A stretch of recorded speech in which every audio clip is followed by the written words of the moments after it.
Gandang araw mga ka-organics. Ayan. What a lovely day. Holiday. Joke lang. Day off ko ngayon. Sa Monday pa yung holiday. So, ayan. Pasyal-pasyal tayo. So, may ulam kami kahapon na talong. At yung balat po na nasunog, ilagay ko dito kasi maganda po ito sa halaman. Ayan. May ano pa, bawang. At saka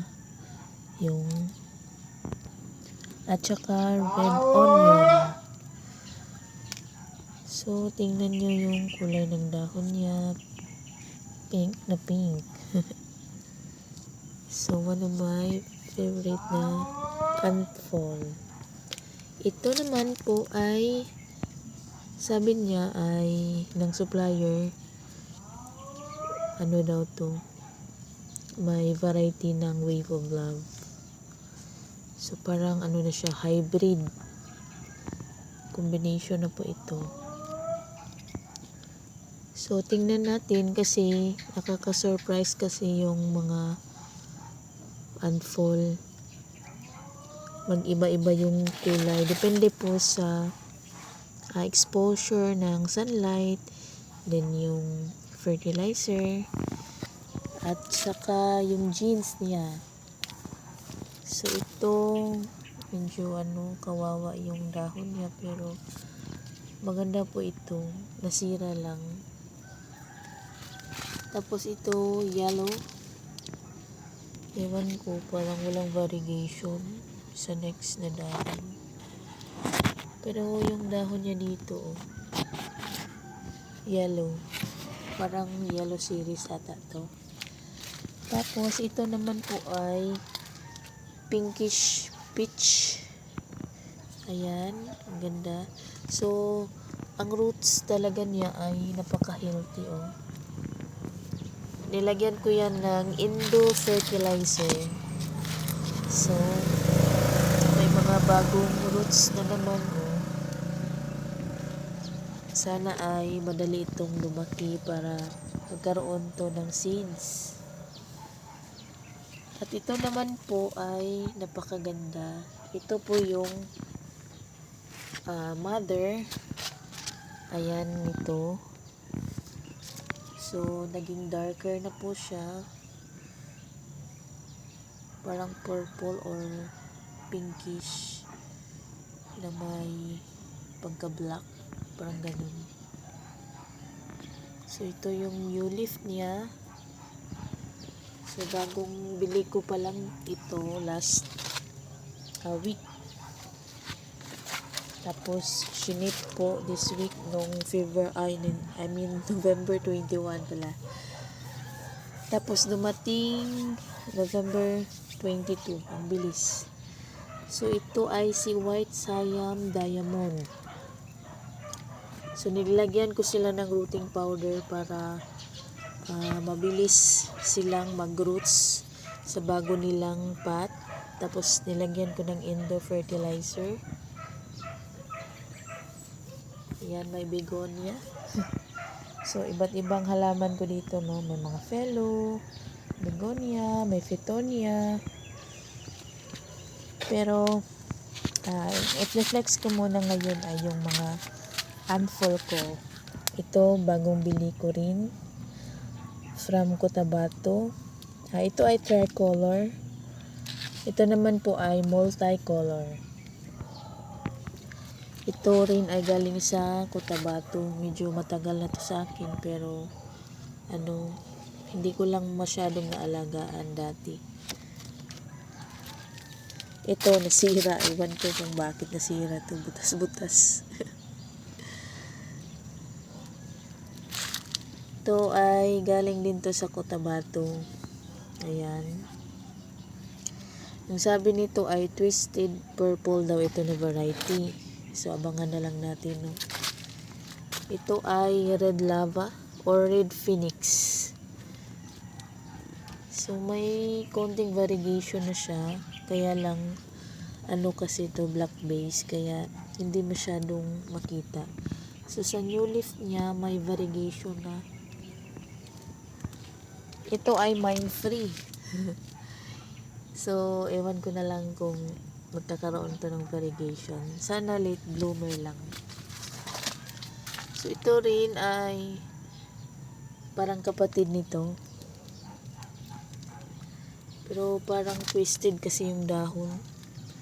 Basta same supplier yung nabilhan ko nito. Sabi ay ano lang, red lava or red phoenix. Yun yung variety niya. Tapos, ito yung pinaka una kong nabili this year. Parang yata yun, February ata or January. So, ito ay si Pink Marble. Kawawa talaga to kasi palaging pinakain ng snail or sinisira ng mga manok. Puti na lang po ay kumanda na yung dahon niya. Ang tagal na to. So, 7 months na. Nabili ko to ng 500 na maliit pa lang siya. And then, ito po ay galing sa seedlings. Ayan. Multicolor po ito. So, sulit na sulit yung 1K. Pero konti lang yung nabuhay. Mga 9 pieces lang. Out of 20 plus. So, ayan. Good variegation, oh. Nag-half bar. Ito ay red din ito na variety. Silang dalawa. Ito ay mine free. So, from Cotabato rin ito. Ito naman po ay galing sa seedling. Yan, magkapatid po yan pero grabe yung ang laki nito. So, iba't iba talaga yung progress ng mga seedlings. At ito, magkapatid din sila. Diba, malaki na to. Pero, mas malaki ito. Ayan. Pero, konti lang yung variegation niya. Tapos, may mga seedling pa ng chili. Yan yung, kapatid niya na chili. So, ano pa ba? Ito. Magkapatid po ito sila. So, abang-abang na lang natin yung mga next leaves nila. So, nabili ko po ito ng pinaka last price ay 3,000. And then ito ay 1,500. Ito ay 2K.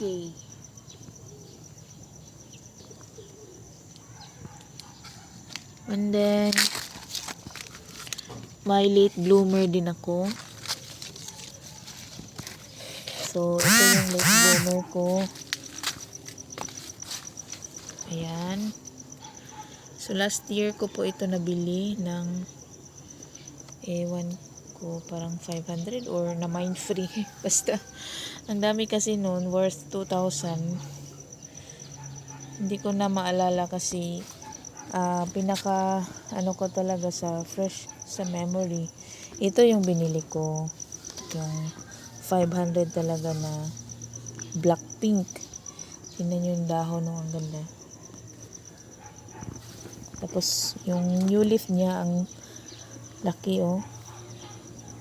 So, ganyan siya. Maliliit lang. Tapos, may nilagay akong fertilizer.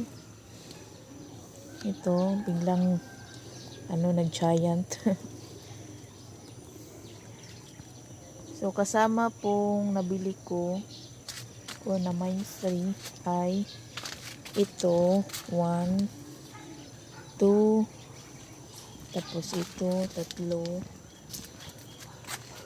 basta 4, 5, and then 6, tapos ito yung kapatid niya, parang anak lang. So magkapatid po, po sila, magsinglaki po nung binili ko, kaya lang parang naging dwarf. Tingnan nyo naman, ang laki ng difference, no? Medyo kasi ito, nasira. Nalantay yung roots niya. Pero on recovery na po ito, nilagyan ko ng rotting powder. Ito ay nabili ko sa Cotabato rin ng 300. Pero nasira yung dahon niya. Pero okay lang yan kasi aalagaan natin yan kasi bago lang kaming lumipat sa bahay namin. Ang tagal ko kasing nawala dito. Last May. So November lang kami nakabalik dito. So ayan, yung mga begonia, fitonia, mga rubber trees. So, mga fido leaf. And then, mga fellows. Yan, ang ganda na ni Black Cardinal. Yan, mga rubber trees. Ito yung pinaka, gandang variety din. Rare po ito, si The Sherry or Golden Tiniki. Ito ay si White Tiniki. Ito ay si Red Ruby. Ayan, abang-abang tayo sa ating papaya. Malapit na mahinog. So, marami pa akong gustong i-flex sana. Pero, sa susunod na naman. So, thank you everyone. God bless. Thank you for watching. Bye-bye.